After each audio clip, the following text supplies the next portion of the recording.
Waalaikumsalam warahmatullahi wabarakatuh. Aduh, terima kasih sekali sudah datang, sudah hadir, teteh-teteh dan ibu-ibu. Sebelumnya saya mohon maaf, saya terlambat ya. Ini juga Bu Cucu bukan cuma ibu aja, saya juga agak ini. Tapi demi Allah ini semuanya sudah diusahakan semaksimal mungkin. Ya, semoga insya Allah 1 jam seperempat ke depan kita akan bisa memanfaatkan dengan baik-baik waktu yang kita punya ya. Dan insya Allah menjadi amal soleh dan amal kebaikan buat kita semua, keselamatan juga buat kita di akhirat, di alam barzah, di alam padang mahsyar dan di akhirat nanti di surga nanti insya Allah. Amin ya rabbal alamin. Baik, saya bisa masuk materi. Bisa, Bunda. Ya, Ya, boleh. baik. Alhamdulillahirabbil alamin. Rabbana lakal hamdu kama yanbaghi li jalalikal karimi wa azimi sultanik wala haula wala quwata illa billahil aliyil azim. Segala puji bagi Allah, segala puji bagi Allah, segala puji bagi Allah yang sudah menurunkan Al-Quran untuk kita. Ya, di mana di dalam Al-Quran itu dijelaskan dengan sangat detail, ya, dengan demikian rinci tentang apa-apa yang akan terjadi kepada kita setelah kita mati. Ya. Dan Allah di dalam juz 30, terutama di dalam surat An-Nazi'at ini, sejak awal dimulai dengan saat 5 ayat pertama. 5 ayat pertama adalah mengenai malaikat, ya. 5 ayat pertama mengenai malaikat, di mana di sini Allah Subhanahu Wa Taala meminta apa perhatian kita kepada wan naziati gorko, kepada malaikat pencabut, ya. Yang pertama ada malaikat yang mencabut nyawa. Yang kedua wana shito tinasto yang pertama adalah wana ziati gorko, demi malaikat pencabut yang mencabut dengan gorkon, dengan sangat keras untuk orang-orang yang durhaka kepada Allah, yang tidak mau mengenal Allah, yang menafikan Allah, yang tidak mau mengikuti perintah Allah, yang menganggap Allah tidak ada, yang memberikan sekutu kepada Allah Subhanahu wa taala yang Maha Suci. Nah, ini itu yang pertama, wan naziati gharqa wan nasyitati nasto, dan demi malaikat yang mencabut dengan lemah lembut. Dalam hadis disebutkan mencabutnya itu dengan seperti mencabut dari adonan gitu ya. Bulu rambut dari yang tercelup ke dalam adonan. Kemudian yang kedua, yang itu masih satu malaikat ya. Kemudian wasabihati sabaha, demi malaikat yang turun dengan sangat cepat ya. Malaikat itu ternyata bergerak dengan sabahan, dengan terbang, dengan ngapung ya. Dan mereka bergerak dengan sangat cepat, yang di dalam Al-Quran disebutnya sama dengan ada yaumin kana fihi miqdaru khamsina alfasana. Satu hari mereka itu ada sama dengan 50 ribu tahun, ataupun juga kecepatan eh, yang satu hari sampai sama dengan 1.000 tahun, ya. Beda-beda itu ada dalam surat As-Sajdah ayat 7, ya. Jadi kecepatan malaikat itu memang berbeda-beda, sama dengan di dalam surat apa teh ini? Alhamdulillahi fatiri samawati wal ardi ja'ilil malaikah ja'ilil malaikati rusulan uli ajnihatim masna wa thulatsa wa ruba. Jadi malaikat itu punya sayap, ada yang punya sayapnya 2, ada yang 3, ada yang 4, dan yazidu fil khalqi ma yasha. Dan Allah menambahkan sayap itu seberapa banyak pun kepada seperti apa yang Allah inginkan. Seperti hanya misalnya di dalam sebuah hadis disebutkan bahwa Nabi Muhammad pernah melihat wujud asli dari malaikat Jibril yang mempunyai 600 sayap, ya. Dan ini pun ternyata ada hadis yang lain mengatakan bahwa 600 sayap sayap itu juga bukan berarti yang terbesar. Jadi Jibril itu bukan malaikat yang terbesar, tapi di sini disebutkan malaikat yang sangat indah, karena setiap daripada sayapnya itu kalau muruluk itu menaburkan intan dan permata. Masya Allah, dengan warna yang berbeda-beda. Ya itu jadi malaikat ada yang malaikat yang lebih besar, itu adalah malaikat Israfil, ya, malaikat pencabut nyawa. Oke, selanjutnya disebutkan lagi bahwa ada malaikat fasa biqati sabqa, ada malaikat yang saling mendahului ya. Jadi ayat 4 dan 3 dan 4 itu mengatakan bahwa malaikat itu mempunyai kecepatan yang berbeda-beda. Ya, selanjutnya eh, ayat kelima adalah eh fal mudabbirati amroh, dan ada malaikat-malaikat yang mengatur urusan dunia. Mengatur angin, mengatur hujan, mengatur rezeki, mengatur pengabulan doa, apa ada yang menjaga manusia ya, dari kalau mereka apa ada malaikat-malaikat penjaga ya. Banyak sekali urusannya, dan ini ada disebutkan di dalam surat As-Sajdah ayat 7 apa ayat 6 yang disebutkan di sini, dia itu kecepatannya satu hari sama dengan 1000 tahun ya. Masya Allah, la haula wala quwata illa billah. Baik, selanjutnya kita melihat, nah itu semuanya kemudian Allah masuk kepada ayat ke-6, di mana Allah Subhanahu wa taala kemudian, apa hubungannya malaikat itu ya. Masuk ke slide nomor kalau nggak salah, slide nomor 22 Teh, punten. Ya. Jadi Iya, Bunda. ya, yauma tarjufur rajifah. Jadi Allah bersumpah demi malaikat-malaikat itu yang demikian hebat, yang demikian angkuh, yang demikian cepat, yang demikian sibuk, yang tidak pernah bosan melaksanakan tugas, yang semangat mengikuti perintah Allah. Sabiqoti sabaqo disebutkan juga oleh tafsir juga, artinya malaikat yang berlomba-lomba untuk cepat-cepat menyelesaikan urusan yang ditugaskan oleh Allah Subhanahu wa taala. Oke, disclaimer di sini, ini gambarnya ilustrasi, malaikatnya tidak seperti ini ya. Kalau malaikat seperti ini, maka ini ganteng buat kita ya, supaya enak dipandang. Jadi malaikat tidak seperti ini, malaikat bentuknya walau alam, nanti aja kalau udah kita meninggal ya, atau kita jadi tahu bagaimana bentuknya malaikat. Baik, jadi tentang malaikat-malaikat tadi, sebelum Teh, malaikat, iya boleh situ. Malaikat yang ya 1 sampai 5 itu untuk mengatakan bahwa yauma tarjufur rajifah. Ya, pada intinya Allah mengingatkan, ini intinya ya tentang tentang tiupan pertama. Ya, yauma tarjufur rajifah. Yaitu tentang hari namanya tarjufu. Ya, kita lihat bahasa Arabnya selanjutnya. Tarjufu yaitu bergoncang, rojifah dengan goncangan yang sangat rojafa, ini asal katanya sama, bergoncang dengan goncangan yang sangat keras ya.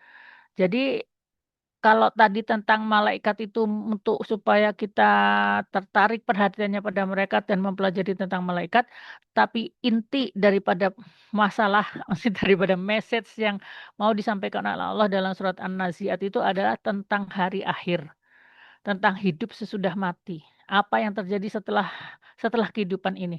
Itu yang mau Allah tarik perhatian kita ke situ. Ya.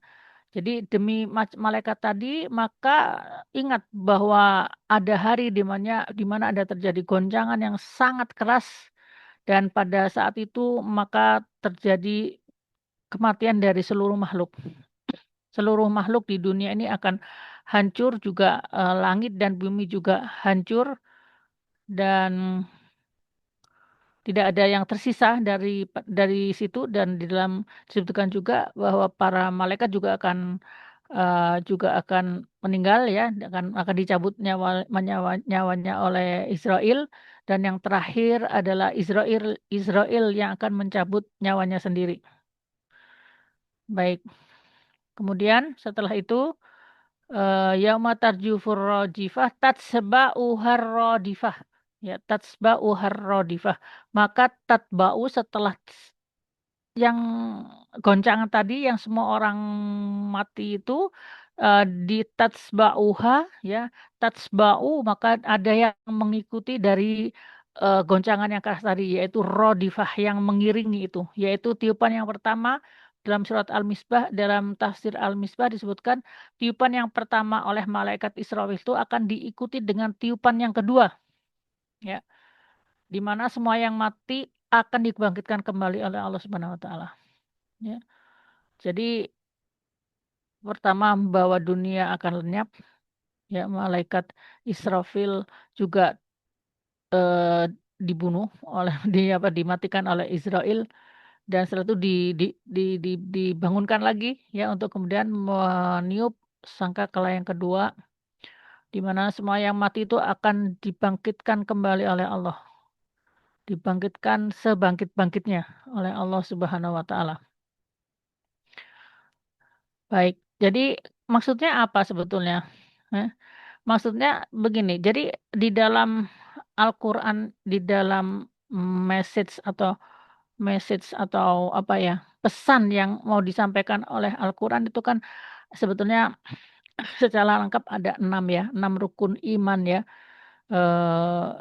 Iman pertama kepada Allah, iman kedua kepada malaikat, ya, kedua kitab-kitabnya, kepada rasul-rasulnya, kepada hari akhir, dan kodok dan kodar.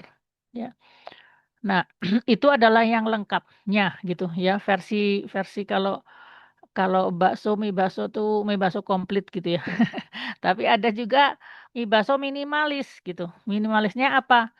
Cuman mie sama bakso aja gitu ya. Eh, udah gitu aja, mie sama bakso sama kuahnya ya. Cuman ada dua aja, yaitu minimalisnya itu. Nah, itu di dalam Al-Qur'an disebutkan walladzina amanu billahi wal yaumil akhir, bahwa bahwa ada dua hal yang harus dipegang oleh manusia ya secara keseluruhan, ya terlepas dari siapa ya Rasul yang dia imani, bahwa percaya kepada Allah Subhanahu wa taala, percaya bahwa Allah yang menciptakan kita, percaya bahwa Allah yang menciptakan dunia ini untuk kita, ya supaya kita bisa makan, supaya kita bisa hidup, supaya kita bisa bernafas. Allah supaya kita bisa senang, itu Allah memberikan banyak sekali karunia kepada kita. Baik, kemudian setelah itu mengenal Allah, yang menciptakan, mengenal bahwa Allah yang memelihara kita, mengenal bahwa Allah itu Maha Kuasa, mengenal bahwa Allah itu Maha Baik, mengenal bahwa Allah itu mempunyai mempunyai apa mempunyai hajat, bukan hajat, mempunyai perintah kepada kita untuk bagaimana kita bisa mengikuti kehidupan ini dengan baik gitu ya. Ya, kemudian setelah itu yang kedua, yang paling penting ya, kedua itu adalah amanah billahi wa bil yaumil akhir, pada hari akhir ya. Dan keimanan pada hari akhir ini sesuatu yang sangat sangat sangat penting, karena manusia semuanya akan ke sana gitu. Manusia semuanya akan ke sana, akan mati dan akan kembali kepada Allah.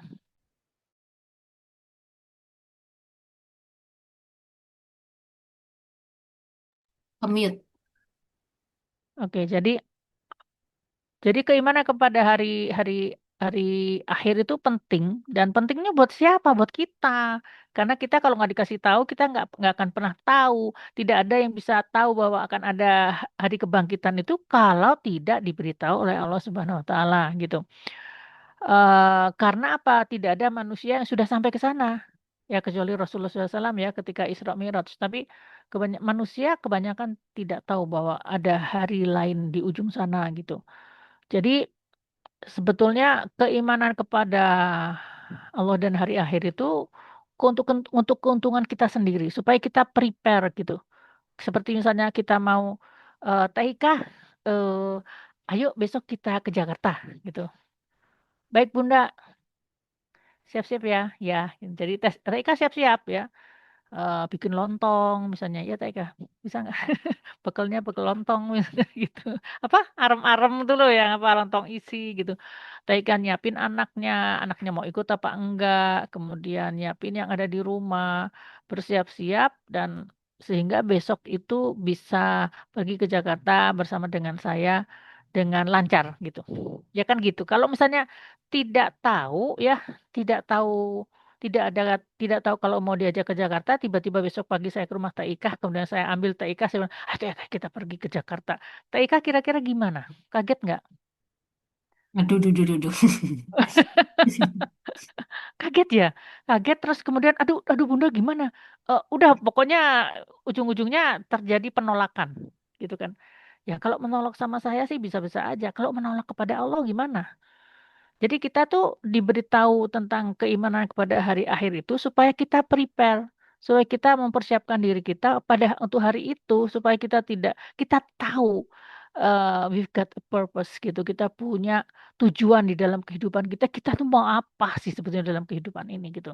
Apakah mau lontang-lantung, kemudian kalau ibu-ibu mah lontang-lantunnya ke pasar, ke mall, balik lagi, seneng tidur, makan tidur. Atau kalau bapak-bapak pergi kerja, ya pulang lagi ke rumah, senang-senang sama istri, kemudian sama keluarga, kemudian tidur, besok mulai lagi. Itu kayak apa? Nggak ada purpose-nya gitu. Purpose-nya tuh tujuannya paling-paling ya duniawi atau uang dan apakah betul-betul itu yang akan menjadikan kita selamat gitu di akhir daripada kehidupan kita ya. Karena itulah satu kebaikan, sesuatu yang sangat baik dari Allah diberikan kitab dan kita dikasih tahu bahwa ada hari akhir. Karena itu adalah untuk kepentingan kita sendiri. Oke. Selanjutnya eh nah, kemudian ayat 8 dikatakan kulubu yauma idzi wajifah. Kulubun ya, hati-hati manusia pada yauma idzin pada hari itu tuh wajifah, mereka bergetar ketakutan ya, seperti ini kan kayak tadi ya Teh Ika, kalau misalkan tiba-tiba Teh Ika, ayo ayo saya datang ke rumah Teh Ika, ayo kita harus pergi, pokoknya harus pergi, udah lupakan anak, lupakan suami, lupakan dapur, pokoknya pergi, kira-kira apa, gemper kan, iya kan, iya Teh Ika, gemper kan, wajifah Hmm. ya. Gelagapan. Gelagapan, heeh, terus takut, aduh ini gimana nanti kalau anak saya ditinggal, siapa yang jemput sekolah, siapa yang masakin, siapa yang nanti kalau ada apa-apa ini yang paling kecil belum bisa mandiri. Itu kan ada gemper-gemper tersendiri gitu loh. Nah, saat itu sama, kalau hati tidak disiapkan maka qulubu yauma idzi wajifah. Absaruha khasyah dan kemudian pandangan mereka itu khasyah ya, khusyuk, tertunduk ya karena takut, karena bingung ya. Coba kita lihat tafsirnya di sini disebutkan bahwa kulubu yauma idzi wajifah itu menurut Al-Misbah ada kata kulub. Kulubun itu bentuknya tuh nakiroh ya, bentuknya tidak nakiroh tuh yang ada un-un belakangnya itu loh ya. Isimnya tuh ada un-un. Jadi sesuatu yang untuk menunjukkan bahwa artinya banyak penghuni yang nurhaka. Jadi banyak hati-hati yang saat itu akan berdebar dengan sangat kencang. Ya, pandangan mereka itu absaruha khasyah, mereka ketakutan karena mereka takut pada hari itu, nggak tahu, nggak prepare gitu, nggak menyiapkan hari itu, nggak tahu apa yang akan terjadi gitu. Ngelihat bentukan hari itu aja udah mengerikan. Maksudnya sebelum mati kan udah kayak apa, ada bencana, ada apa, eh, hari kiamat itu kan menggetarkan hati gitu kan. Gunung-gunung berterbangan seperti kapas ya, laut membuncah, kemudian bintang-bintang berjatuhan ya. Tidak ada yang tersisa di bumi ini. Itu kan sesuatu yang sangat menggetarkan. Itu baru permulaan. Yang kedua setelah itu dibangkitkan. Loh, ngapain dibangkitkan ya? Jadi dia sangat ketakutan. Banyak hati di saat itu ketakutan. Bagaimana menghadapi hari ini? Yang kemarin yang kiamat aja udah gemper nggak karu-karuan gitu. Kemudian saat itu aja ketika kiamat kan ummihi wa abi wa sahibatihi wa banih likulli imri'im minhum yauma idzi syahnu yughnih. Jadi manusia pada saat itu lupa kepada keluarganya, lupa pada anaknya, lupa pada sahabatnya. Semua hanya kulum ri'im minhum, semuanya itu hatinya hanya sibuk dengan dirinya sendiri, yang menyelamatkan dirinya sendiri. Itu baru kiamat. Nah setelah itu apa yang terjadi? Ya takut mereka. Dan banyak saat itu penghuni bumi yang menundukkan pandangannya karena takut. Khosyah. Nah, sekarang kalau di dalam bagaimana dengan hati orang yang mukmin? Kalau di dalam surat Al-Anbiya ayat 103 disebutkan berbeda, ya.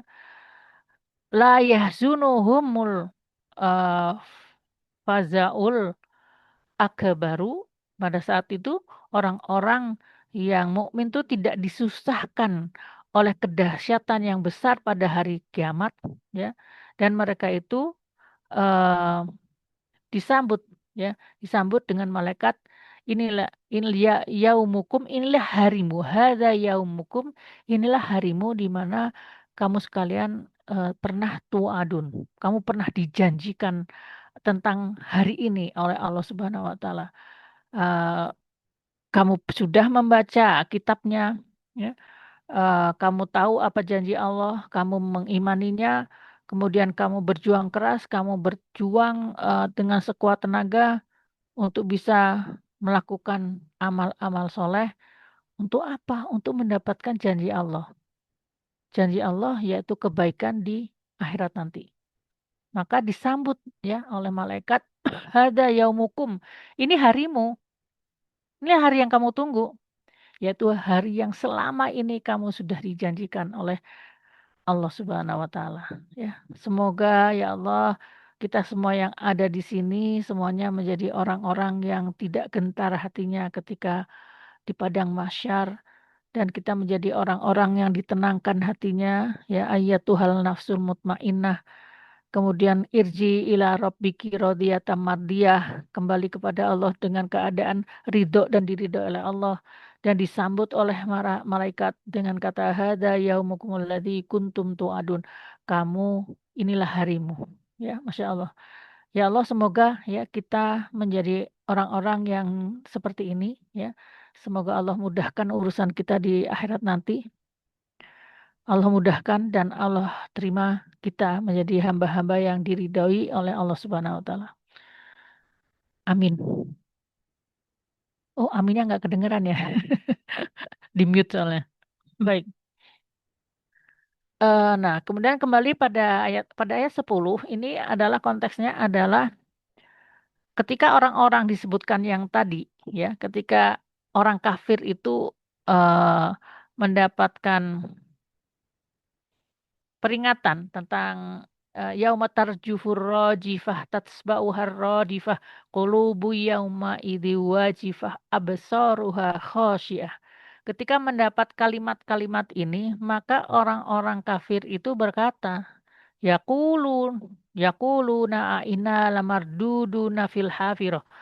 Apakah benar inna, apakah inna kami akan lamar dudu nafi, ya, bahasa Arabnya kita lihat sungguhlah, itu sungguh, mardudu nafi, dibangkitkan kembali. Oh iya, lamar dudu nafil, dikembalikan fil akhirah, di hari akhir, ya.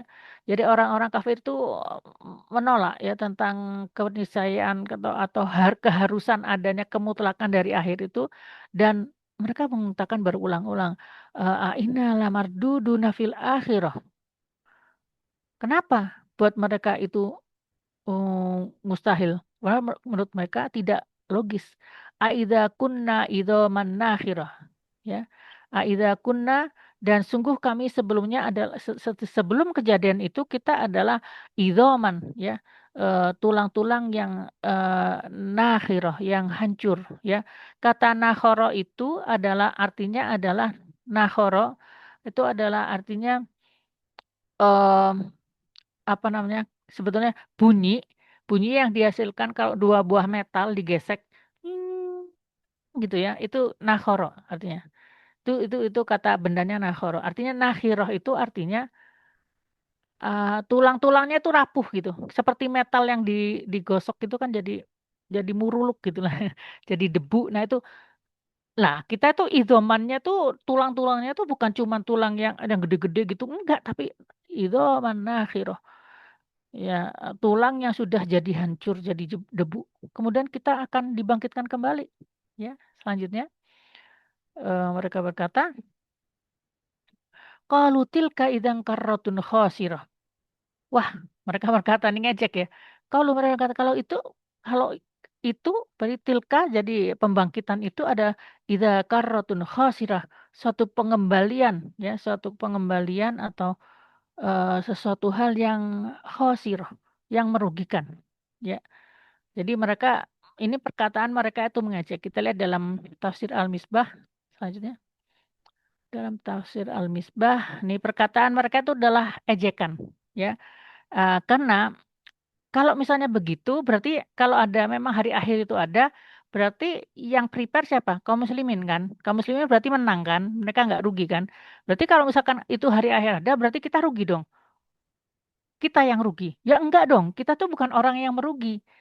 Kalian itu loh orang-orang yang di dunia ini aja sudah rugi di kehidupan ini, gembel, nggak punya apa-apa, apa nggak punya jabatan, tidak terhormat, jadi budak, ya, bajunya compang-camping gitu kan. Jadi mereka bilang, wah ini yang rugi tuh kalian, kaliannya itu kita ini kaya raya terhormat ya. Ini artinya kita tuh orang yang diridhoi oleh ya Tuhan gitu ya. Mereka dikatakan kalau dikatakan apakah kalian siapa yang mengatakan khalqus samawati wal ard la yakulunna layakulunna Allah. Mereka berkata Allah ya. Jadi orang-orang musyrik Mekah itu ya, apakah mereka percaya kepada Allah? Pertanyaan saya. Gimana Jawab. Bunda? Apakah orang-orang musyrik Mekah itu percaya kepada adanya Allah? Percaya. Percaya. Ya, ketika ditanya kepada mereka apa siapa yang khalqus samawati wal ard, mereka berkata la yaqulun Allah. Ya yang menciptakan ya Allah katanya gitu. Tapi yang mereka nggak percaya apa? Poin yang kedua, hari akhir. Ya, kiamat. Hari akhirat tuh mereka nggak percaya gitu. Dan karena mereka tuh hidup dalam keadaan baik, terhormat, kaya, punya punya budak banyak. Jadi mereka mengatakan mereka adalah orang yang beruntung dibandingkan dengan orang-orang yang tidak punya harta dunia dibandingkan dengan sebagian besar dari kaum muslimin. Karena itu mereka mengatakan saya tidak rugi, yang rugi itu kalian. Makanya kalau kalau begitu tilka idzan karratun khosirah, kalau gitu itu sesuatu yang merugikan gitu. Ya enggak dong kita nih yang beruntung, kalian yang rugi gitu kan. Jadi karena kita ini. Jadi logikanya tuh aneh nih. Karena kita ini termasuk orang yang beruntung di dunia ini, ya, maka akhirat tuh nggak ada. Karena kalau akhirat ada, berarti kita orang yang rugi dong.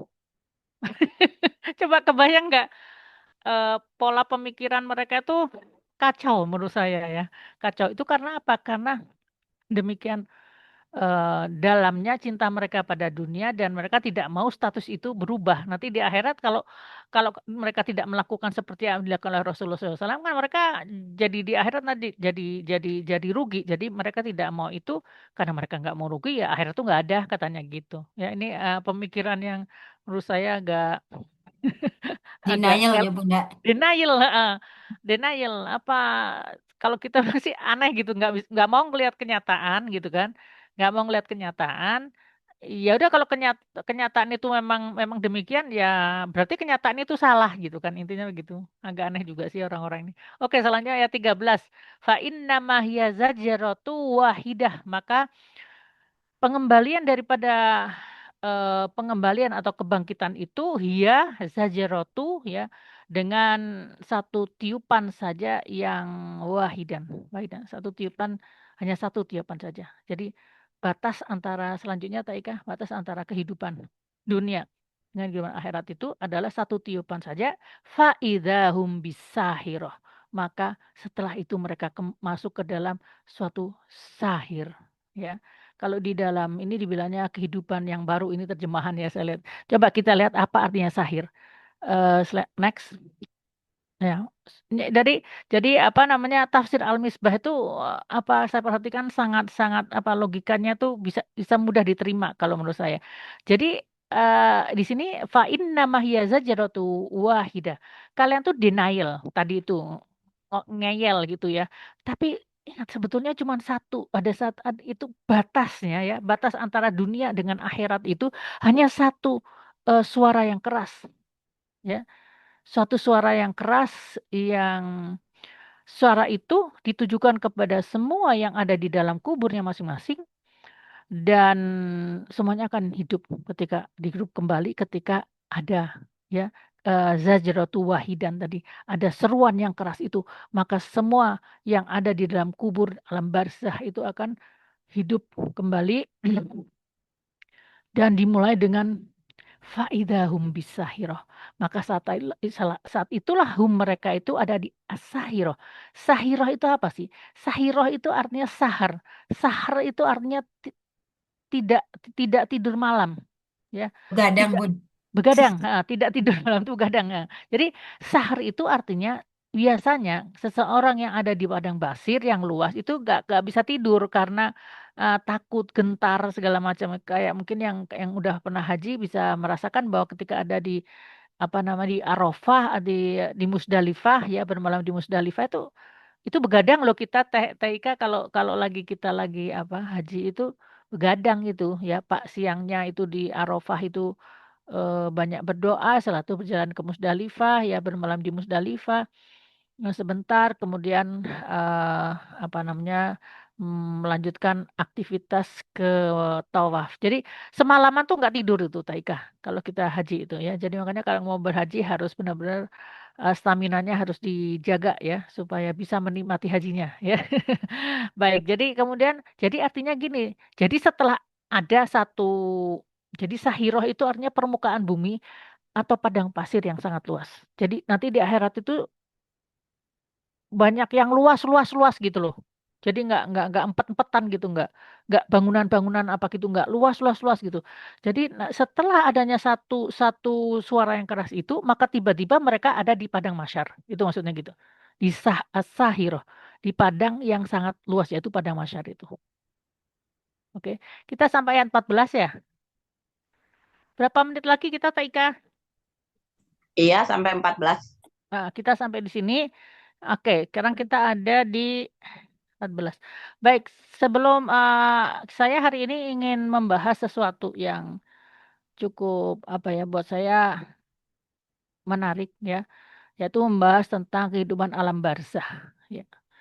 Nah, sebelum sebelum mulai saya mohon izin dulu ya, 1 menit dulu sebentar. Taika, tolong di backup. Makasih.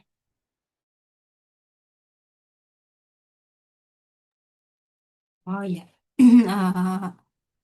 Itu ya, kita menunggu Bunda, teteh ibu-ibu. Mangga Teh Tini ada yang mau disampaikan? Tadi sampai ayat 14 ya, berarti ya. Berarti kita hari ini itu 9 ayat. Karena pekan kemarin cuma 5 ayat. Ini tambah 9 jadi 14. Hmm, jadi biasanya memang Bunda Ya, motongnya juga banyak. sesuai topik ya, Teh Tini. Maksudnya kemarin kan topik malaikatnya. Sekarang topik Ya, akhirnya gitu, hari akhirnya gitu. betul. Jadi 9 ayat gitu. Ya, Eh, yaumul akhir. mm-mm, Ya. gitu. Eh, Hmm. Menarik ya tadi Ya, apa? supaya jadi puguh gitu kan kalau per topik. Mm-mm, Jadi nggak nanti kagok. genap begitu. Jadi bukan jumlah ayat tapi per topik. Topik. Ya, just info. Mari kita boleh nanti seter-store ya. eh Bu Cucu, caleg Bu Cucu.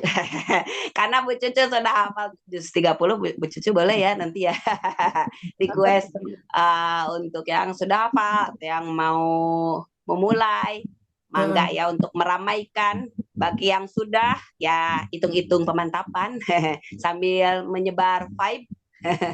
Begitu. Yang belum hafal, ayo jadi tambahan baru. Ya sudah ada Bunda Hani. Baik, alhamdulillahirobbilalamin, pesan sponsor ya sudah lewat. Baik.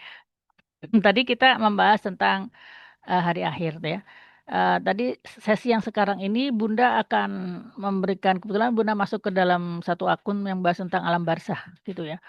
Alam barzah. Jadi Bunda sangat ingin membagikan kepada teman-teman sekalian ya. eh, ini jarang dibahas ya, em, di dalam Al-Quran, akan tetapi ada di dalam hadis-hadis gitu ya. Ya, alam barzah ini ceritanya adalah cerita tentang seorang bernama Bapak Ridwan yang dia adalah seorang muazin. Kelihatannya kalau saya lihat profilnya dia seorang lulusan pesantren kelihatannya begitu ya, karena dia jadi muazin, dia jadi pengurus masjid, dia eh, Kemudian dia mengajar anak TK, ibu-ibu sampai bapak-bapak di masjid gitu. Jadi seorang ustadz lah ya. Dan beliau itu mengabdi selama 8 tahun. Ya. Nah, kemudian Ustadz Ridwan ini kita panggil beliau Ustadz aja. Ustadz Ridwan ini adalah orang yang soleh ya. Cuma dia mempunyai satu hobi. Hobinya tuh senang main musik. Dia bisa organ, dia bisa gitar, bisa melodi, bisa bass ya.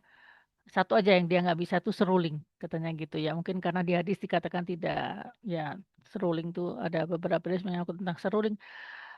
Dan dia salah satunya beliau suka itu gitu loh. Kemudian beliau ini tugasnya pada awalnya tuh seminggu seminggu di masjid, seminggu lagi ada yang lain gitu. Kemudian minggu ketiga beliau di masjid, kemudian minggu selanjutnya yang lain gitu loh. Jadi gantian gitu ya. Mungkin maksudnya supaya bisa punya ma'isyah gitu ya. Mungkin dia bisa bisa punya pekerjaan yang bisa dilakukan di hari mereka tidak bertugas di masjid gitu ya. Dan apa namanya? Salah satunya tuh beliau tuh ketika itu ada tawaran gitu, tawaran untuk ada suatu kompetisi musik ya. Ada satu kompetisi musik, terus oh ya, coba Eka scroll ke belakang, itu ada yang hampir akhir itu ada wajah beliau tuh, Ustadz Ridwan. Ya beliau dari Jawa Barat kelihatannya. Terus terus terus terus terus terus terus terus terus. Nah, ini beliau ya. Orangnya sih buat saya cukup cukup apa ya? Jujur kalau saya lihat ya, apa adanya gitu. Dia nggak neko-neko lah orangnya gitu. Oke, lanjut lagi ke atas lagi Teh Ika. Nah, kemudian beliau ini apa namanya? Minta izin gitu. Boleh nggak saya cuti gitu. Cuti, beliau ingin dengan ada beberapa temannya ingin ikut itu festival musik itu gitu kan. Kemudian beliau berlatih, oke boleh ikut cuti gitu. Beliau berlatih ya. Nah, ketika beliau latihan megang keyboard gitu ya. Ketika megang keyboard tuh kok dia mulai pusing, nggak enak gitu. Terus kemudian eh, beliau izin keluar gitu, terus kemudian sempat meninggal. Jadi jadi dia tuh apa mengalami kayak paralyzed gitu. Jadi dia merasa kayak kayak ada di laut gitu loh. Maksudnya pertama gelap, gelap katanya. Gelap. Dia tahu dia ada tapi dia nggak bisa lihat tangannya sendiri gitu. Setelah itu dia berkata, ya Allah tolong saya kenapa? Setelah itu dia menjadi kayak kayak ada kayak di air gitu. Jadi bisa melihat tapi buram gitu. Terus kemudian ada yang ada temannya yang menuntun dia. Terus dia ke tempat tidur langsung katanya blek aja udah tidur aja. Setelah dia blek gitu jatuh ke tempat tidur, dia merasa ada yang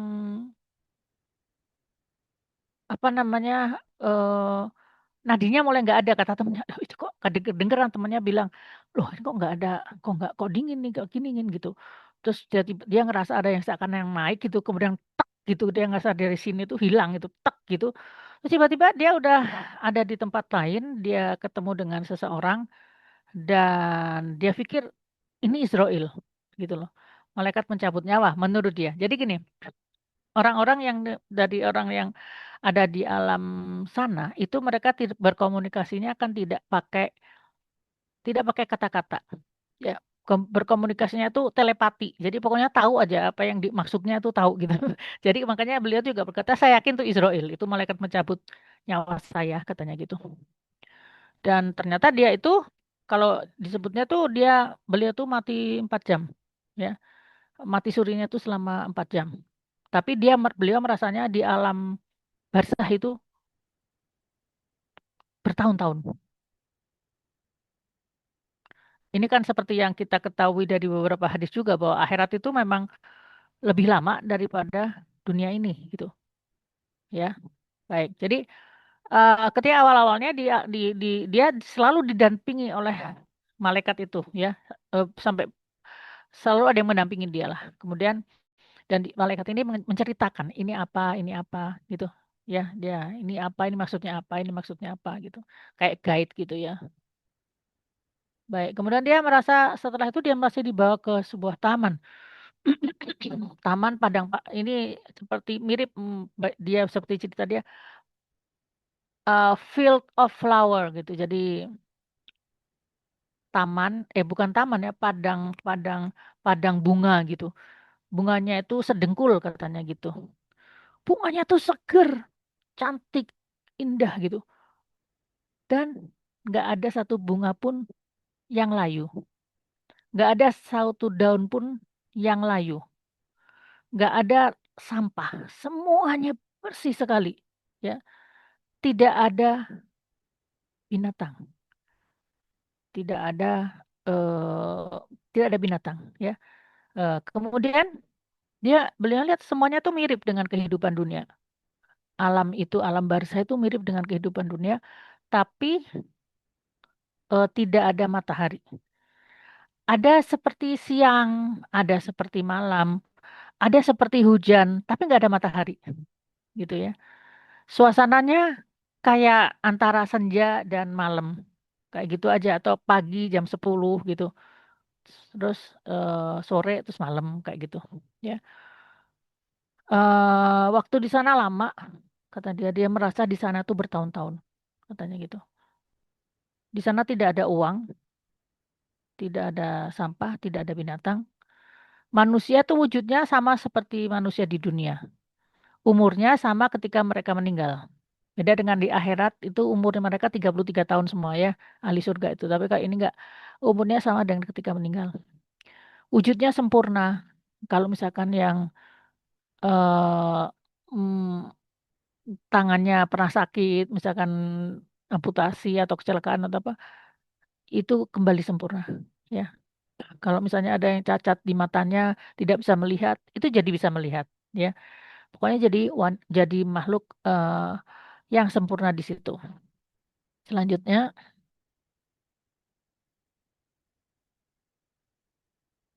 nah, di alam barzah itu ya ada tempat yang seperti ada dua separasi gitu. Ada satu tempat yang seperti biasa, seperti di dunia. Kata dia seperti di dunia katanya.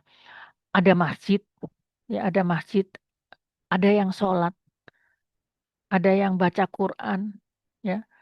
Em, Cuman ini dia bilang, tapi mereka sholat atau baca Quran itu bukan karena dapat pahala, udah nggak ada lagi perpahalaan di situ.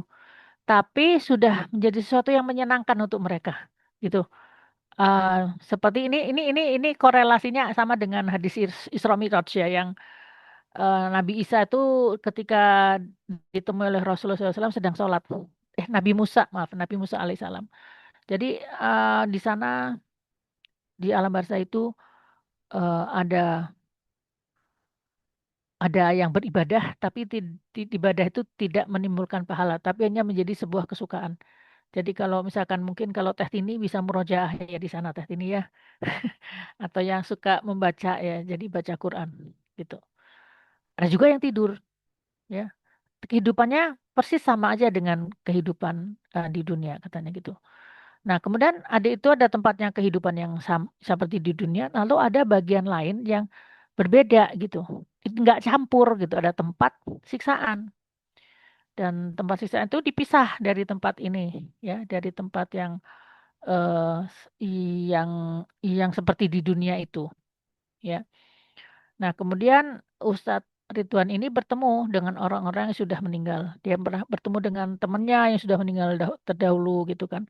Dia bertemu dengan anaknya yang prematur ya 6 bulan, yang ketika di Padang itu tadi ada anaknya yang main ayunan, kemudian ayah ayah gitu. Terus dia siapa gitu. Terus dia bilang Pak, dia tuh anak anak aku kan anaknya ayah. Jadi anak yang prematur itu eh, bertambah umurnya gitu. Jadi dia jadi bisa melihat anaknya yang waktu mungkin dia nggak terlalu kenal kan, jadi lahir prematur 6 bulan kan masih ini banget gitu. Tapi dia merasa sangat bahagia dan ini memang di dalam near death experience atau orang-orang yang pernah mati suri, mereka memang jadi bertemu dengan orang-orang yang sedarah dengan mereka. Jadi kalau misalnya nih eh, ada bapak yang meninggal, ada seseorang yang bapaknya menikah beberapa kali gitu kan. Nah, dia putus hubungan, nggak tahu dia mungkin punya adik satu bapak misalnya kayak gitu. Di dunia dia nggak tahu, tapi di akhirat nanti akan tahu ini adalah saudaramu itu tahu. Jadi semuanya akan terbuka ya, hubungan-hubungan nasab itu akan terlihat. Oke, selanjutnya. Nah, kemudian di akhirat di alam barzah itu orang yang paling kaya adalah orang yang paling banyak amalnya. Yang kaya itu adalah orang yang paling banyak amalnya. Ya, mereka itu orang yang sedikit amal itu orang-orang yang miskin gitu. Miskin dalam arti kelihatan miskin sampai compang-compang, compang-camping, jadi peminta-minta, nggak punya makanan gitu. Orang yang kaya di alam barzah itu rumahnya seperti istana. Penjaganya bisa sampai antara 30 sampai 40 pelayan. Kebayang nggak sih? Kalau saya aja punya khadimat cuma satu. Berarti minimal rumah yang di alam barzah itu 40 kali rumahnya luas saya ya berarti ya. Kebayangkan kalau satu satu hodimat buat ini. Tapi hodimat itu bukan dari bangsa manusia ya. Maksudnya seperti hodimat tapi dia bukan pelayan aja gitu. Dan eh Bilda Numukholadun dan perempuan-perempuan dilayani oleh laki-laki yang ganteng-ganteng yang usianya sebaya-sebaya seperti dalam surat Al-Insan. Ya, Bilda Numukholadun. Jadi ada yang pelayan, ada yang laki, ada yang perempuan gitu dan eh melayani apa mereka? Melayani apa aja yang kita mau. Ya, misalnya nih, misalkan keinginan itu kalau ada kita pengen sesuatu itu langsung ada. Misalnya gini, pengen sate gitu ya. Pengen sate itu nggak kemudian kita harus ngasih uang ke pembantu ke pelayan, kemudian pelayannya ke pasar, kemudian eh, beli beli daging, kemudian tusuk-tusuk kan lama itu kan biasa setengah hari sendiri gitu. Itu enggak. Kalau misalkan saya pengen sate gitu, maka pelayannya pergi datang itu sudah dengan sate yang sudah matang, sudah yang hangat gitu. Ya, Taika pengen apa Taika? Sampai bingung Bunda kalau Udah ya. ditanya. Eh, Kayaknya udah ada semua soalnya berarti ya. ada semuanya di sana. Tinggal minta aja, tinggal minta aja. Ya. Dan kemudian ini jadi orang paling banyak yang kaya itu orang kaya adalah yang paling banyak beramal. Keren ya. Nah, kemudian masih di area ini bukan area siksaan ya. Bukan area siksaan itu ada dia melihat ada orang yang pakainya compang-camping, gembel lah gitu ya. Eh Kemudian dia itu minta-minta lapar, lapar katanya gitu. Terus dia minta makan. Kemudian dia mendapati ada tong-tong sampah gitu kayak seperti tong sampah. Dia di dalamnya ada daging busuk dan dia makan itu. Dia makan tapi karena busuk muntah lagi. Dia makan lagi, muntah lagi, dia makan lagi gitu. Nah, itu orang itu kenapa kata kata Ustadz dibantu. Oh, itu kata si yang ngikutin dia tuh malaikat yang ngikutin dia tuh. Dia tuh ini apa namanya? Kikir, jarang sedekah. Zakat nggak dikasih, sedekah jarang katanya gitu. Aduh, ngerikan juga ya. Jadi ini masih bukan area siksa, ini masih area area biasa gitu ya. Gitu. Saya juga dulu masih muda pernah juga sih studi tour kalau itu ke neraka. Itu juga memang ada yang dampingi gitu dan mengatakan jadi kayak guide gitu loh ngasih tahu ini gitu. Ngap jadiin. Dah selanjutnya, selanjutnya. Waduh, udah 17 lebih 10. Baik, kemudian diajak juga ke kebun buah-buahan di alam barzah. Yang tadi kan kebun bunga, sekarang kebun buah. Kebun buahnya itu luas banget. Jadi kayak luas nggak ada batasnya gitu. Luas banget. Dan sejauh mata memandang itu adalah buah-buahan. Ya, di situ tidak ada daun yang kering, tidak ada buah yang busuk. Dan kalau dipetik langsung tumbuh lagi. Kalau di dunia kan ketika dipetik Harus nunggu lagi ya sampai musim yang selanjutnya gitu. Kalau mangga kan setahun sekali misalnya. Sama tidak ada sampah dan tidak ada binatang.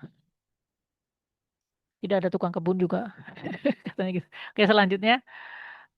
Nah, kemudian setelah itu ada ada bagian atau area penyiksaan. Ya, di alam barzah itu ada area penyiksaan. Kalau Ustadz Ridwan mengatakannya mungkin mirip kayak penjara gitulah, kantor polisi. Tapi kalau penjara katanya di dunia tuh masih enak katanya, masih bisa makan, masih bisa tidur katanya. Tapi kalau di sini enggak katanya. Jadi apa namanya? Masuk ke satu area. Jadi ada satu pagar, pagar besi tinggi gitu. Nah, di situ kemudian ada lava. Kayak seperti kayak gambar gitu ya. Lava. Yang lava itu sangat luas, nggak kelihatan ujungnya. Dan di dalamnya tuh ada manusia-manusia yang direndam oleh lava itu. Mereka berendam di dalam situ. Ya, mereka itu adalah ini siapa? Ini orang kafir. Orang kafir itu ada tiga jenisnya, ada kafir mutlak, kafir musyrik, dan kafir munafik. Yang mutlak itu sama sekali tidak mau menafikan adanya Allah, yang kafir musyrik bilang ada Allah tapi dia membuat sekutu, dan kafir munafik. Orang kafir yang munafik, yang mengaku Islam tapi sebetulnya seperti zaman Rasul, dia malah apa ya? Oh, dia malah malah malah malah memusuhi Rasul di balik selimut gitu kan gitu, berkhianat gitu ya. Dan mereka tuh semua berteriak minta tolong, tolong, tolong gitu kan. Tapi ya nggak ada yang nolong di situ ya. Dan mereka itu kalau misalnya pas ada kesempatan, ada saat di mana mereka tuh keluar dari situ, naik ke atas gitu, itu tumbuh lagi si kulit-kulitnya itu. Tapi ketika dimasukin lagi ya hilang lagi kulitnya, gitu hancur lagi gitu. Tapi nanti naik lagi kayak gitu ya. Nah kemudian dia melihat ada belum belum teh belum. Nah ini ketika dia lihat ada ada dia tahu itu malaikat aja karena beda dengan mereka. Malaikat tuh berkata, Ahmad katanya gitu. Maksudnya siapa yang namanya Ahmad gitu. Keluar saya gitu. Maka kemudian orang ini tuh keluar dari lava itu, naik ke atas. Kemudian dia akan dikembalikan lagi jasad utuhnya, tumbuh lagi apa kulitnya, dagingnya, rambutnya semua tumbuh. Kemudian dia di separate gitu, dipisahkan ke satu tempat ya. Tidak di lava ini, dipindahkan sementara, diberi makanan dan diberi pakaian, diberi minuman ya. Dan kok bisa, kata si Ustadz itu bilang gitu, Ustadz Ridwan tuh kok bisa? Iya dia dapat kiriman Al-Fatihah katanya gitu. Jadi ada yang membacakan Al-Fatihah buat dia. Maka Al-Fatihah itu akan menjadi jeda bagi dia untuk dari siksanya diberikan. Al-Fatihah itu akan menjadi makanan, akan merupakan pakaian buat dia gitu. Dengan syarat yang mengirim tidak musyrik. Yang mengirim tidak musyrik. Oke, selanjutnya. Saya juga jadi agak salting tuh membacakan begini. Ya Teika, salting tuh Nggak enak ngeri, semua, Bunda. ngeri gitu ya. Rasanya badan teh panas semuanya. Baik, kemudian yang kedua. Terus kemudian Ustadz Ridwan itu sampai ke satu tempat. Ini tempat ini beda dengan yang lava tadi gitu ya. Ini juga ada tiang-tiang yang banyak di situ. Dia bilang sih tiang bendera. Jadi tingginya seperti tiang bendera ya berarti gitu. Nah, di situ ada panas, ada hujan, terus ada orang-orang yang digantung di tiang bendera itu gitu. Mereka kepanasan, kehujanan, kedinginan, tidak diberi makan, tidak diberi minum, terkadang dia dicambuk ya. Jadi kadang-kadang kalau misalkan pas turun gitu punggungnya itu ada cambukan, bekas cambukan gitu. Dan mereka tuh berteriak minta tolong ya. Terus kata Ustadz Ridwan ini kenapa katanya? Ya dia tuh ulama, ahli agama, ustadz atau pendeta yang merasa dirinya paling benar. Naudzubillah min dzalik. Aduh, saya jadi takut banget. Ya Allah. yang merasa dirinya paling benar dan dia menjelekkan golongan lain, menjelekkan orang lain, menjelekkan kelompok lain, dan dia merasa dirinya yang paling benar. Gitu. Ya. Ini dalam surat Al-Mu'minun disebutkan, ya, wa inna hadza ummatukum ummatan wahidah. Sesungguhnya agama ini adalah agama bagi kamu, agama yang satu, dan wa anna rabbukum fattakun. Aku ini adalah Tuhanmu. Jadi adalah kalian bertakwa kepada aku. Fatuqatta'u amrokum bainahum zuburo. Jadi kemudian mereka itu saling memotong-motong, jadi berpecah belah dalam amrohum, dalam urusan agama mereka menjadi beberapa golongan, dan kullu hisbim bima ladaihim farihun, dan masing-masing bangga dengan agama mereka masing-masing gitu. Nah, ini kesombongan, dan penaltinya berat banget gitu. Penaltinya adalah seperti ini, digantung. Ya. Jadi di dalam surat Ali Imran juga disebutkan ayat 103 ya, 102 ya, disebutkan bahwa wa'tasimu bihablillahi wa'tasimu bihablillahi wala tafarraqu. Hendaklah kamu berpegang pada tali Allah dan janganlah kalian berpecah belah. Jadi Allah tuh nggak suka orang tuh berpecah belah, karena mereka itu adalah umat wahidah. Kita manusia ini adalah umat yang sama, sebetulnya itu umatnya Allah Subhanahu wa taala.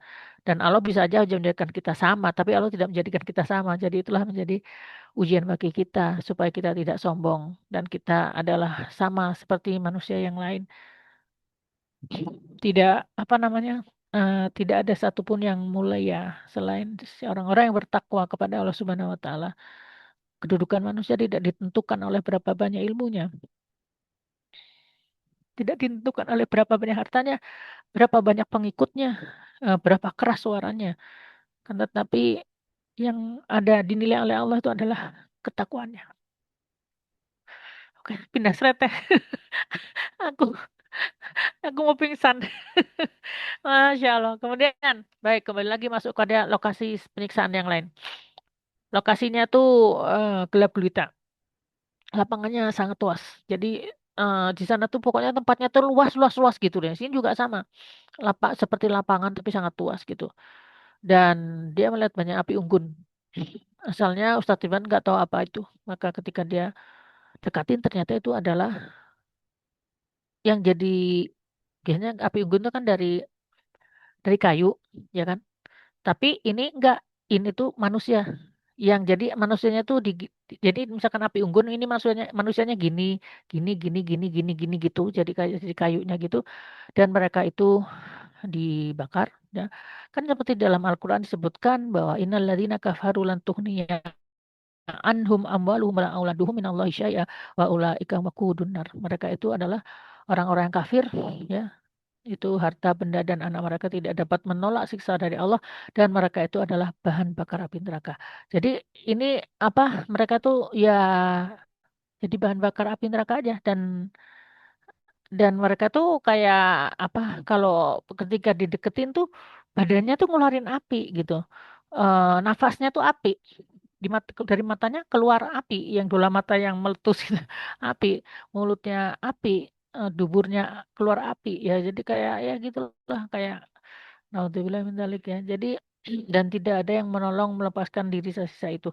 Jadi nggak mereka minta tolong tapi tidak ada yang bisa melepaskan diri dari siksa itu. Selanjutnya, ya. Kemudian dia lihat lagi kalau kita lihat manfaat Al-Fatihah, ya.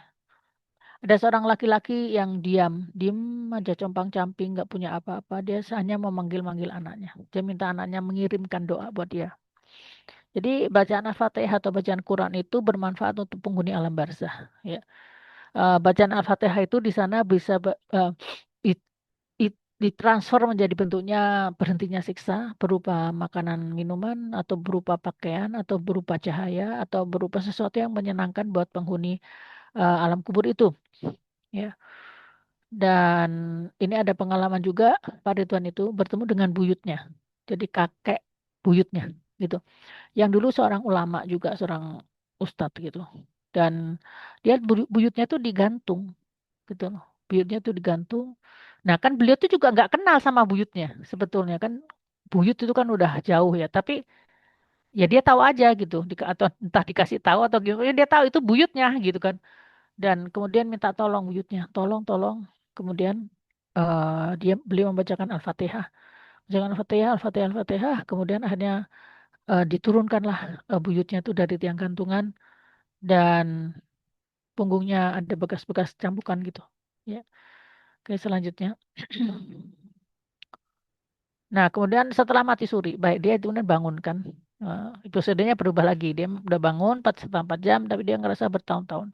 Selama bertahun-tahun tuh dia nggak mau ngomong gitu. Dia nggak mau cerita sama orang tentang pengalamannya mati suri itu. Tapi kemudian lama-kelamaan dia dia masih ada efek ya setelah mati suri itu dia masih punya apa efek gitu kepada dirinya dan akhirnya setelah bertahun-tahun beliau memutuskan untuk buka suara karena kalau kalau beliau pendam kan beliau tuh takut kalau ada ustadz yang masuk neraka apa disiksa di alam barzah kan nanti pasti ada yang menolak ya lu siapa gitu kan gitu jadi sempat beliau nggak mau bicara nggak mau cerita tapi kemudian akhirnya beliau cerita ya ceritanya melalui media sosial begini. Nah, jadi saat itu kelas kalau sekarang efeknya beliau tuh suka jadi bisa melihat sesuatu gitu kayak misalnya contohnya bisa ya sekarang hidup nih cerita dia hidup hidup lagi ya dia tuh bisa melihat riba maksudnya dia bilang di mana riba itu kan udah ada di mana-mana ya. Mulai dari bank pinjol segala macam tuh riba pokoknya ya kan rumah beli rumah. eh, Bahkan uang tuh kan uang ini kan uang uang kertas itu kan riba sebetulnya. Yang bukan riba adalah kalau kita transaksi pakai emas gitu. Jadi Rasulullah SAW pernah berfirman bahwa riba itu di akhir zaman itu semua orang terkena riba. Bahkan debu. Kalau enggak pun tuh debunya lah kena debunya gitu. Ya, jadi beliau tuh suka melihat banyak belatung. Coba lihat gambarnya kelihatan nggak? Ini ada belatung-belatung. Ada belatung-belatung ini dari video beliau ya. Jadi beliau melihat banyak belatung di mana-mana itu, ya. Orang lain nggak melihat sih, tapi dia melihat banyak belatung. Kemudian belatung itu bisa kan di bawah banyak, tapi ada orang yang dikerubuti dengan belatung itu lebih banyak gitu, yaitu orang-orang yang memang berpartisi aktif di dalam riba itu, ya. Kemudian belatung-belatung itu akan naik ke dalam tubuh orang itu, ada yang masuk ke dalam mulutnya, telinganya gitu, dan akhirnya orang itu akan menjadi sakit, sakit karena sampai parah yang komplikasi, ya. Jadi dia bilang itu efek dari riba, ya. Dan tempat tempat tempat orang yang melakukan riba di mana? Ya, ada yang nanya gitu. Ya, tempatnya ada di lahar tadi, yang lava yang bergolak tadi itu. Oke, jadi riba. Oke, selanjutnya Taika mungkin waktunya baik. Kemudian setelah itu pernah dia melihat ada seorang yang kan bilang memang aktivitasnya ada di dalam masjid. Dia melihat di masjid ada penceramah. Lah, kok penceramahnya kok combang-camping? Dia kucek-kucek matanya. Ah, enggak, katanya. Kok mata saya kali yang error gitu. Kucek lagi. Enggak bener. Combang-camping dan lidahnya panjang. Ya. Kemudian ya itu dia nggak percaya tapi dia melihat itu aja.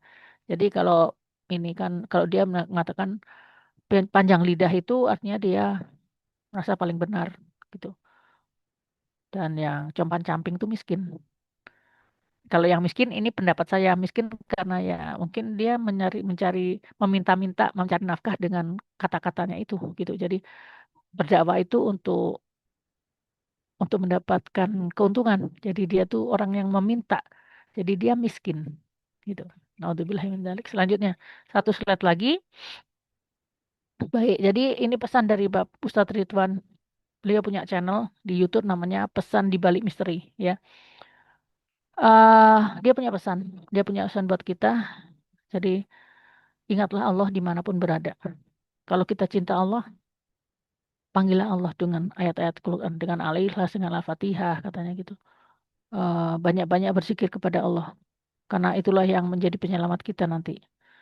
Kemudian dia berkata lagi yang kedua, satu detik pun harus pakai sebagai ibadah. Apapun harus pakai sebagai ibadah. Tidur juga mesti harus ada maksudnya apa? Ibadah. Tersenyum pun ada ibadah. Berkata apapun itu ada ibadah. Ya. Em, Tangannya, mulutnya, kakinya semua itu harus dipakai sebagai ibadah. Dan jangan berbuat dosa meskipun hanya 1 detik. Waduh, ini mah susah ini. Jangan berbuat dosa meskipun 1 detik, gitu kan? Karena kita nggak tahu detik yang sekian tuh apa yang akan terjadi. Kemudian cari rezeki yang halal aja, jangan yang ada embel-embel haramnya ya. Kemudian belajarlah berdakwah untuk menyampaikan kebaikan. Karena mungkin banyak orang yang tidak paham ya, belajar berdakwah dikit-dikit, perbanyak sedekah ya, karena sedekah itu benar-benar menjadi penolong kita nanti di alam barzah di akhirat nanti. Kemudian tolong doakan orang tua, kerabat dan teman-teman yang sudah meninggal karena itu akan menjadi kebahagiaan untuk mereka. Oke, mungkin itu dulu kayaknya udah selesai ya Teh. Alhamdulillahirrabbilalamin. Kita tutup dengan bacaan Alhamdulillah. Baik, selanjutnya mungkin ada beberapa menit. Silakan kalau ada yang mau disampaikan. Ya, Masya Allah. Jazakillah khair, Bunda. Kita efektifkan waktu ya. 5 menit deh ya, 5 menit. Kalau misalnya ada yang ingin didiskusikan atau ditanyakan, eh, kita manfaatkan yang 5 menit ini untuk sesi diskusi. Silahkan, Mau Teteh, nanya. Ibu Mangga, silahkan Bu Cucu ya. Ya, Assalamualaikum warahmatullahi wabarakatuh. Waalaikumsalam warahmatullahi wabarakatuh. Iya Bu Cucu. Ini kalau alam barzah itu alam kubur setelah kita dikubur gitu. Itu Iya, masuk alam barzah. iya, alam barzah. Jadi alam barzah itu adalah alam transisi sebetulnya. Alam transisi antara antara antara kehidupan kita dan di akhirat. Dan ini memang dari kalangan yang agama yang lain juga mengatakan demikian. Memang ada, enggak maksudnya kalau ada agama lain ada yang pro kontra ya, tapi ada yang orang yang ada seorang yang soleh dalam tanda petik ya. Itu yang mereka ada seorang perempuan apa ya, suster gitulah, yang dia tuh bisa berhubungan dengan ruh yang ada di alam barzah katanya gitu. Dan apa ya, dia mengatakan hal yang sama gitu. Mirip dengan seperti ini. Orang tuh beda-beda di sana gitu kan. Dan ya gitulah. Ini alam barzah tuh transisi. Kalau misalnya Mbak itu kok rumahnya bagus banget. Iya tuh bagus, tapi itu latihan nanti kalau di surga rumahnya lebih, istananya lebih keren lagi gitu. Ya, itu siksa. Iya siksa, tapi bisa jadi yang di neraka tuh lebih pedih lagi gitu siksaannya gitu. Naudzubillah min dzalik. Iya Bu, begitu jadi alam transisi Bu. Ada yang tidur juga. Ada orang yang tidur di alam barzah itu. Ya, nggak dia bangun nanti pada saat hari kebangkitan. Begitu Bu Cucu. Ngeri ya? Itu bagaimana amalan mungkin ya. Kenapa Bu? Itu ya itu udah ditanya belum yang di situ kita udah ditanya sama malaikat. Iya, ya malaikatnya kan akan tahu, malaikatnya kan tahu Bu. Jadi dia ngasih tahu kepada Pak Ustadz Ridwan itu gitu. Ya apa namanya? Apa ini juga sebenarnya dalil-dalilnya tuh ada di dalam hadis sih, banyak sih ya. Cuman ya ada banyak sekali hadis yang harus kita pelajari. Tapi ini kayaknya Pak Ustadz Ridwan ini menjadi pengingat buat kita gitu, bahwa masih ada alam barzah. Ya. Aduh, Udah dikasih Oke. gambaran mungkin ya. Iya begitu Bu. Hmm, Oke, ya. yang kedua selanjutnya masih ada yang mau ditambahkan? Ada lagi Teteh atau Ibu?